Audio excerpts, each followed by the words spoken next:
যোৱা 12 এপ্ৰিলত পেহেলগামত যিটো মানে নিশংস যিটো মানে সন্ত্ৰাসবাদৰ যিটো আক্ৰমণ হ'ল নিৰীহ জনসাধাৰণৰ ওপৰত, নিৰীহ আমাৰ টুৰিষ্টসকলৰ ওপৰত, ইয়াৰ প্ৰতিশোধ কল্পে আমাৰ 7 মে' তাৰিখে যিটো অপাৰেশ্যন সন্ত্ৰাসবাদীসকলৰ ওপৰত ভাৰত চৰকাৰে চলালে, আমাৰ সশস্ত্ৰ বাহিনীয়ে চলালে, সেয়াৰ নাম হ'ল অপাৰেশ্যন সিন্দুৰ। অপাৰেশ্যন সিন্দুৰ এইকাৰণে সিন্দুৰ নাম দিয়া হৈছে যিহেতু সিদিনাখন আমি দেখিলোঁ যে আমাৰ মানে বহুতো মহিলাৰ সেন্দুৰ সেইদিনাখন মুচি দিয়া হৈছিলে, অকল তেওঁলোকৰ ধৰ্মৰ নামত, ধৰ্ম সুধি তেওঁলোকে হত্যা কৰিছিলে। তো সেই সেন্দুৰৰ নামতে এতিয়া আমি আৰু এটা ভয়ংকৰ এটা দৃশ্য আমি আৰু হৃদয় বিদাৰক দৃশ্যও আমি দেখিবলৈ পাইছিলোঁ যে অতি মানে কি বুলি কয় আৰু 7 দিনমান হয় নিশংসভাৱে আৰু একেবাৰে কিছুমানৰতো 7 দিনমান হৈছিলে বিয়া হোৱা তেওঁলোকক ইজনে সিজনক জানিবই পোৱা নাছিলে, তেতিয়া তেওঁলোকৰ শিৰৰ সেন্দুৰ মচ খাই গৈছিলে।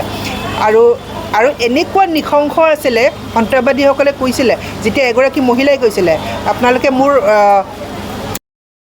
স্বামীক মাৰি পেলালা, তেতিয়া তেওঁলোকে কৈছিলে আমি নেপেলাওঁ, তুমি মোদীক এটা ডাঙৰ এটা ভয়ানক ষড়যন্ত্ৰ ৰচিছে। তেওঁলোকে কৈছিলে মোদীক আহিলে, মোদীক ক'লে তাৰ প্ৰতিশোধ ৰূপে 7 মে' তাৰিখে সকলৰ ওপৰত চলালে।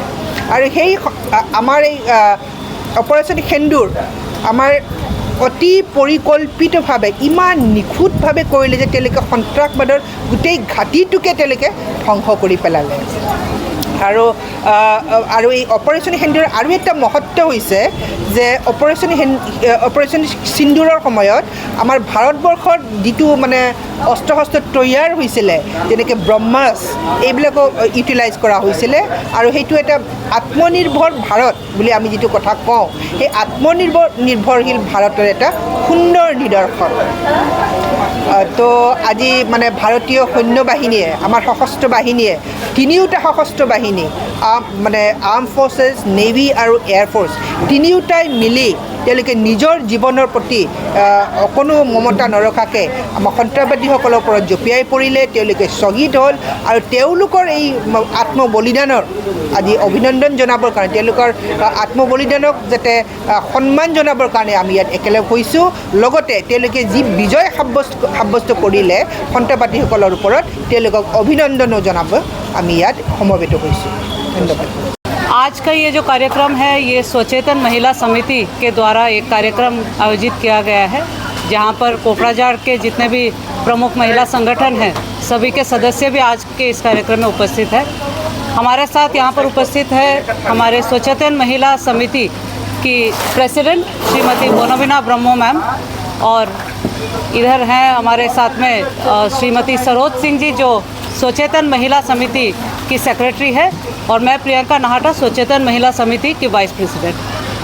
आज के कार्यक्रम का एक मुख्य उद्देश्य ये है कि हाल ही में आप सब ने देखा है, पूरे देश के सभी जनता ने देखा पहलगाम में जिस तरह की भयानक घटना हुई और महिलाओं के आत्मसम्मान को ठेस पहुंचाया गया, उनका सिंदूर उनसे छीन लिया गया उनके आंखों के सामने।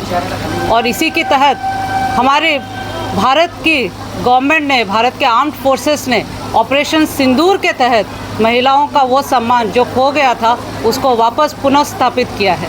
और इसी पूरे ऑपरेशन सिंदूर की तिरंगा यात्रा की विजय की यशोगाथा गाने के लिए हम सब आज यहाँ एकत्रित हुए हैं। और इस कार्यक्रम को आप देख सकते हैं कि बहुत अच्छी संख्या में सभी की उपस्थिति से हम ये कार्यक्रम आज करने जा रहे हैं। जो नाम सिंदूर दिया गया है, सिंदूर से क्या लेना? ऑपरेशन सिंदूर आज के इस देश के बच्चे के ज़ुबान पर है ऑपरेशन सिंदूर।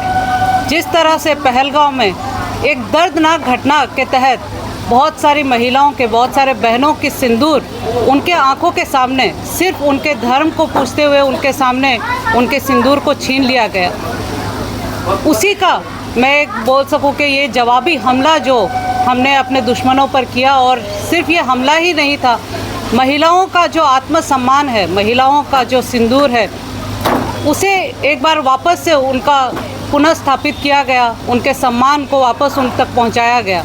और क्योंकि हम सब देख रहे हैं कि ऑपरेशन सिंदूर किस तरह से एक बहुत ही सक्सेसफुल मिशन के रूप में आया है, और इसमें हमने देखा कि जो फ्रंट लाइन में इंडियन आर्म्ड फोर्सेस की महिलाएं आकर जिस तरह से इसकी ब्रीफिंग देती थी, हम सबको उनको देखकर ही, अगर मैं कहूँ उनको देखकर ही हमें इतनी गर्व की अनुभूति होती थी, हमारी आंखें गर्व से नम हो जाती थी। तो इसी के लिए शायद ऑपरेशन सिंदूर को हम सब सलाम करते हैं। भारत सरकार और प्रधानमंत्री को क्या कहना चाहेंगे? मैम आप बोलिए।